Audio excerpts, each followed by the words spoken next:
tous, je vous retrouve aujourd'hui pour une nouvelle vidéo qui sera comme promis un point lecture. Tout d'abord, je vais vous présenter les nouvelles de Poudlard. Ce sont un recueil des nouvelles qui ont été publiées sur différentes zones de téléchargement. Pour l'instant, c'est uniquement en numérique. Parce qu'en fait, ce sont des recueils qui regroupent des textes qui ont déjà été publiés sur Pottermore il y a plusieurs années et également des textes inédits de l'auteur. Les différents recueils sont donc composés des différents textes écrits par J.K. Rowling et de différentes présentations des textes qui sont faits par l'équipe de Pottermore. Voilà, donc en fait, il y a une alternance, genre et maintenant vous avez vu ça et maintenant vous allez voir ça, et il y a le texte de J.K. Rowling et ainsi de suite. Je vous avoue que c'était quelque chose de très intéressant. Lorsque je les ai téléchargés, j'ai commencé par le premier recueil qui était Héroïsme, Tribulation et Passe-temps dangereux.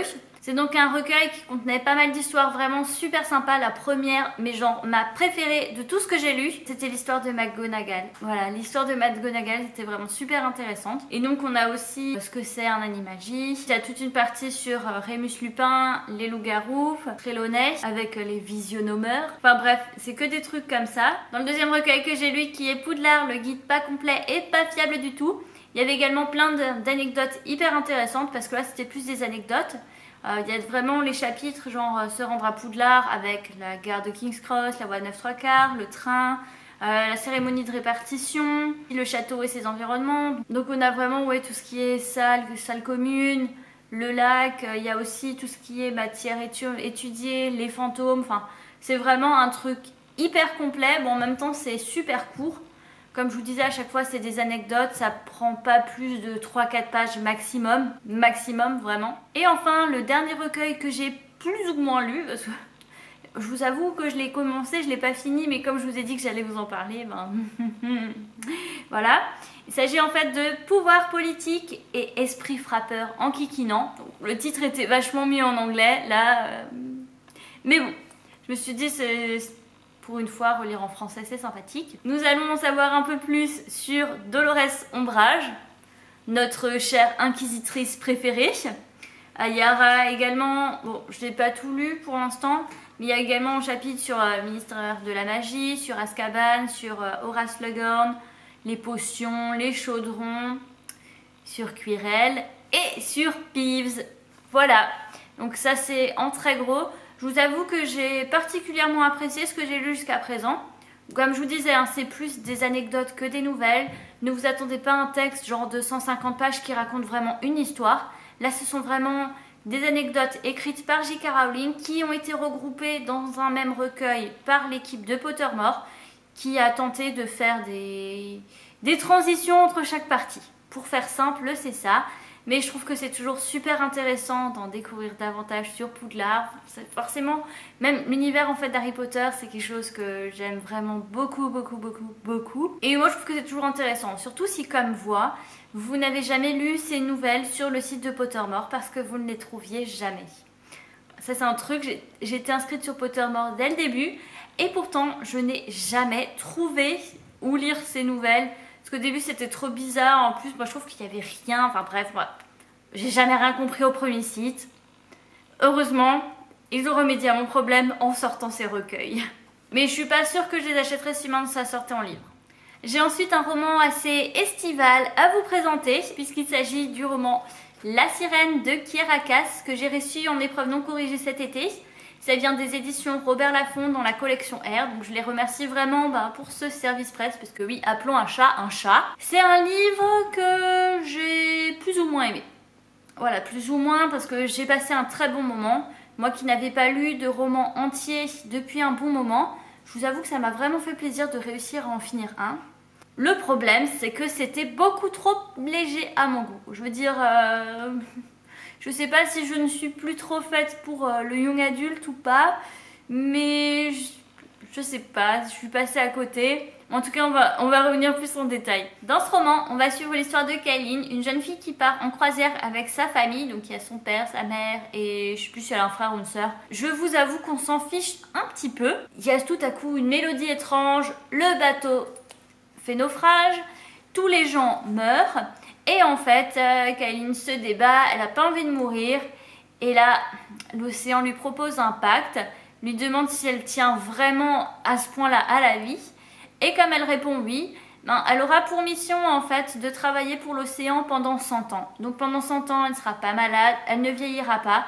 La seule chose qu'elle devra faire en fait, c'est utiliser sa voix pour tirer des bateaux et faire naufrager des bateaux et qu'elle récupère des gens, qu'elle bouffe et qu'elle vive quoi. Voilà, c'est simple. L'océan a faim et se nourrit de gens qui meurent. Dit comme ça, c'est pas super glamour en fait. Et donc voilà, on suit Kaylin. Ça fait maintenant, je crois, 80 ans ou 84 ans qu'elle fait ça. Et malheureusement, elle essaye, vous savez, de s'adapter, tout ça. Donc avec ses sœurs, parce qu'elle n'est pas toute seule. Avec ses sœurs, elles vont donc faire des études, ce genre de choses. Et là, Kaylin rencontre un garçon qui va remettre en doute toutes ses certitudes, toutes ses interrogations. En plus, elle se sent de moins en moins à l'aise avec le fait de faire naufrager des bateaux. Je veux dire, à chaque fois qu'elle fait ça, et ben genre après, elle fait tout un dossier sur tous les gens qui sont morts. Alors moi, je trouve que c'est un truc complètement morbide et glauque. Mais chacun ses passions. En gros, c'est ça l'histoire. Forcément, quand je vous dis qu'il y a un mec, et ben ça va être genre un roman qui ne tourne autour que de ça. Il y aura vraiment que ça, genre de la romance. L'histoire à côté, c'est limite en surface. Par contre, je vous avoue que j'ai trouvé le personnage principal de Kaylin complètement relou. Elle m'insupportait, je n'en pouvais plus de son caractère. Elle est vraiment tête à claque par moment. Après, ce que je trouve dommage aussi, c'est le fait que les personnages soient plutôt survolés. Je veux dire, on s'en tient vraiment limite à des stéréotypes. Il n'y a pas plus de profondeur que ça. Vous voyez, les personnages sont blancs ou noirs. Il n'y a pas vraiment de... Il n'y a pas vraiment de trucs recherchés. Enfin, je sais pas si vous voyez ce que je veux dire, mais la psychologie, voilà. Il n'y en a pas plus que ça. Après, j'ai beaucoup aimé la mythologie mise en place par l'auteur par rapport aux sirènes, à l'océan. Je trouvais que c'était vraiment super intéressant. Donc c'est un ouvrage qui se lit vraiment vite. Mais si vous cherchez de la profondeur, des trucs qui ne sont pas que de la romance, c'est pas pour vous. Passez votre chemin. Par contre, si vous aimez bien les romances, vous aimez bien ne pas vous prendre la tête, les trucs qui se lisent très vite, et ben il y a ce roman pour vous. Voilà, La Sirène de Kirakas. La seule chose que j'adore aussi, c'est la couverture. Mais en fait, pour tous les romans de Kirakas, j'adore la couverture. Je trouve que c'est vraiment très beau. Après, c'est vrai que c'est assez représentatif de l'ambiance du roman. Avec les belles robes qu'il faut imaginer faites de sable, tout ça. Et enfin, j'ai également le roman Cell 7 à vous présenter de Kerry Drewery. Voilà, Drewery, je ne sais jamais comment on le prononce. C'est aux éditions Hachette. Et je les remercie vraiment beaucoup parce que c'est également un service presse. Je vous avoue que je l'ai dévoré. Dans Cell 7, on va suivre l'histoire de Martha, une jeune femme qui s'accuse du meurtre de Jackson Paige, genre un gars qui était genre millionnaire et trop adulé par tout le monde. Elle s'accuse et comme nous sommes plutôt dans une dystopie, que le système judiciaire mis en place a été modifié, et ben ce sont les téléspectateurs qui vont voter pendant 7 jours sur la culpabilité ou non de Martha et donc sur sa mort ou non. Parce que là, je veux dire, on va directement dans les extrêmes. Donc Martha va passer 7 jours dans une cellule différente. Il y aura bien évidemment des entretiens de la journaliste avec d'autres personnages. Forcément, je vous laisse imaginer, sachant que ça se passe dans un système où c'est la télé-réalité qui est en place. On va dire qu'il n'y a pas vraiment d'enquête, il n'y a pas vraiment de preuves. Et c'est vraiment la parole des présentateurs qui va faire changer la vie des téléspectateurs. Alors, ça va vraiment être leur charisme, vous voyez. Les téléspectateurs vont pas forcément se poser de questions, genre ouais mais attends c'est bizarre. Non, ils seront là genre ah il a dit ça, on va voter contre. Bien évidemment c'est également un système où pour voter il faut avoir de l'argent et forcément qui c'est qui a de l'argent? Les plus riches. Et les plus riches qui vont bien évidemment protéger leurs intérêts et qui vont tout faire pour que les gens meurent. Ceux qui croient vraiment en l'innocence de Martha n'ont pas assez d'argent pour ça. Mais on comprend très vite que Martha a un plan. Et je vous avoue que c'était vraiment super intéressant à suivre. La fin est juste waouh. Enfin moi j'ai été je veux pas dire que j'étais scotchée. C'est pas forcément une fin où on se dit « Oh mon Dieu, mais je m'attendais pas du tout à ça !» Non, c'est une fin où on se dit « Ouais, bon, je m'en doutais un peu. » Mais c'est vraiment bien amené, c'est super sympa, ça me donne envie de lire la suite. C'est un roman qui m'a vraiment fait penser à Phobos lors de sa construction. Parce qu'on va suivre 3 personnages différents. Tout d'abord, on va suivre Martha. Donc là, c'est vraiment le personnage de Martha, on est vraiment dans sa tête. On va la suivre lors de ces 7 jours dans les différentes cellules.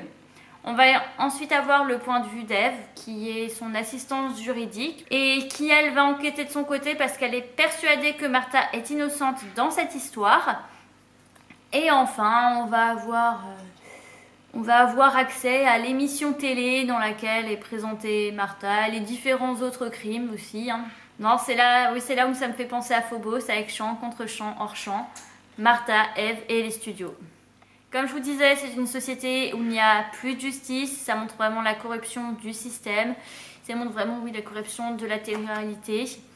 Les déviances aussi de cette télé-réalité où tout est fait pour tout est vraiment poussé à l'extrême, à son paroxysme pour montrer, regardez, les téléspectateurs veulent ça, veulent ça, veulent ça. Et on se dit, mais il n'y a plus du tout de liberté, ça fait peur. J'espère ne jamais atterrir dans un système comme ça, hein. En bref, c'est une lecture que j'ai vraiment beaucoup aimée, j'ai passé un super moment avec. Après, c'est rien de foufou, ça reste de la dystopie. Moi, je suis généralement fan de ce genre-là. C'était quand même un peu plus fouillé que La Sirène de Kirakas, hein, là-dessus, je veux dire, je l'ai lu juste après. C'était quand même un peu plus fouillé, c'est passé mieux. La seule chose qui me chiffonne, c'est le fait que l'auteur ait publié ce roman, là, donc Celle 7, en septembre de cette année. Voilà, en fait on l'a eu en français quasiment en même temps. Du coup il va falloir attendre au moins septembre l'année prochaine pour avoir la suite. Et d'ici là j'ai peur de vraiment tout oublier. Parce que c'est pas comme si je lisais 1000 choses entre temps. Et forcément qui dit suite, dit cliffhanger. Et voilà, c'est tout pour cette vidéo, j'espère qu'elle vous a plu. N'hésitez pas à me dire en commentaire si vous avez lu les livres, ce que vous en avez pensé, s'ils vous tentent, si je vous ai plus du tout donné envie de les lire en fait. Ça peut arriver. Comme toujours, en attendant ma prochaine vidéo, je vous souhaite de passer une bonne semaine, d'avoir de bonnes lectures et je vous dis à bientôt. Bye!